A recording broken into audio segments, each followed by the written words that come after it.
Hi friends, welcome to my channel, my life my channel. So always non veg వాళ్ళకి కాదు, veg వాళ్ళకి కూడా the best dishes అయితే మనం చేయొచ్చు రెసిపీస్. ఇది కూడా ఒక best dish for veg lovers. అదే గోబీ మసాలా కర్రీ. ఇది నాన్ వెజ్ని రీప్లేస్ చేస్తుంది, చాలా టేస్టీగా ఉంటుంది, హెల్దీ కూడా. సో నాది ఒక రిక్వెస్ట్, వీడియోలోకి వెళ్ళే ముందు ఎవరైనా కొత్త వాళ్ళు మన ఛానల్ చూస్తుంటే సబ్స్క్రైబ్ చేసుకోండి, లైక్ చేయండి, మీ ఫ్రెండ్స్ అండ్ ఫ్యామిలీతో కూడా షేర్ చేసుకోండి. ఇప్పుడు రెసిపీ కోసం క్యాలీఫ్లవర్ ఆల్రెడీ నేను ముక్కలుగా కట్ చేసి హాట్ వాటర్ పసుపు ఉప్పు వేసి 10 నిమిషాలు నానబెట్టేసాను. ఇదైతే ఉడికించుకోవాల్సిన అవసరం లేదు, జస్ట్ నానబెట్టుకుంటే సరిపోతుంది. ఇలా ఎందుకంటే ఏమైనా పురుగులు అలా ఉంటే చనిపోతాయి ఇలా చేయడం వల్ల. దానికోసమే 10 నిమిషాల తర్వాత ఇట్లా వాటర్ అంతా మొత్తం ఆన్ చేసి దాన్ని సపరేట్ చేసి పక్కన పెట్టుకోవాలి. మరో పక్కన మసాలా పేస్ట్ కోసం మిక్సీ జార్ తీసుకొని ఒక ఎర్రగడ్డ, ఒక 1 ఇంచ్ అల్లం ముక్క, అలాగే 10 నుంచి 12 దాకా వెల్లుల్లిపాయలు, చిన్నవి పెద్దవి అయితే 4-5 వేసుకోండి.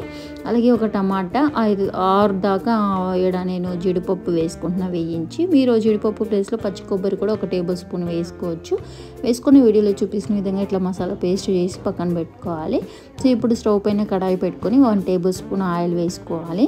అలాగే ఒక 1/4 టీ స్పూన్ అంత కారం, అంటే కొద్దిగా కారం వేసుకొని ఈ నానబెట్టి పెట్టుకున్న ఈ కాలీఫ్లవర్ ముక్కలు కూడా వేసేసి దాంతో కొద్దిగా సాల్ట్ కూడా వేసుకొని ఒక 5 మినిట్స్ బాగా వేయించుకోండి. ఇలా చేయడం వల్ల ఈ కాలీఫ్లవర్ ముక్కలు అనేవి కర్రీలో మంచి టేస్టీగాను మరి క్రంచీగాను ఉంటాయి ఇలా వేయించడం వల్ల. సో కర్రీ కూడా చాలా టేస్టీగా ఉంటుంది. ఇలా 5 మినిట్స్ వేయించి తీసి పక్కన పెట్టేసి అదే కడాయిలోకి 2 నుంచి 3 టేబుల్ స్పూన్ ఆయిల్ వేసుకొని 1 టీ స్పూన్ జీలకర్ర, 4 లవంగాలు, 1 ఇంచ్ దాల్చిన చెక్క, అలాగే ఒక బిర్యానీ ఆకు, 2 యాలకులు. నా దగ్గర సోంపు ఉంది, సో వేసుకుంటున్నాను. అదైతే ఎక్స్ట్రా ఫ్లేవరు, లేకపోయినా పర్లేదు, మీ దగ్గర ఉంటే వేసుకోండి, లేదా స్కిప్ చేసేయచ్చు.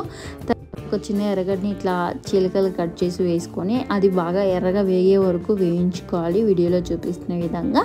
ఇలా వేగిన తర్వాత ఇప్పుడు ఇందాక మనం చేసి పెట్టుకునే మసాలా పేస్ట్ని కూడా యాడ్ చేసేసుకోవాలి. ఇలా వేసుకొని పచ్చివాసన పోయే వరకు మంచిగా వేయించుకోవాలి. ఆయిల్ బాగా పైకి తేలుతుంది. తర్వాత 1/2 టీ స్పూన్ పసుపు, 1 టేబుల్ స్పూన్ కారం, 1.5 టేబుల్ స్పూన్ ధనియాల పొడి వేసుకొని మరి కాసేపు వేయించుకోవాలి, మొత్తం బాగా కలిసేటట్టు కలుపుకొని.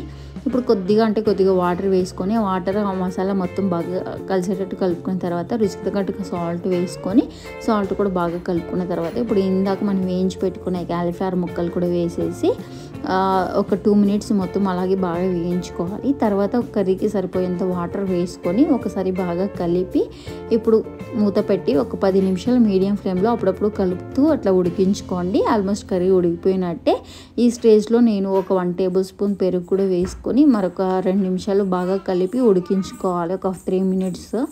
తర్వాత బటర్ ఉంటే వేస్తున్నాను, మీ దగ్గర ఉంటే వేసుకోండి, లేదా ఆప్షనల్. కొత్తిమీరతో గార్నిష్ చేసుకున్నారంటే గోబీ మసాలా కర్రీ రెడీ అయిపోతుంది. ఇదైతే మనం చపాతీ, పూరి, రైస్లోకి బెస్ట్ కాంబినేషను. సో ఈ వీడియోకి ఇంత. See you in the next video.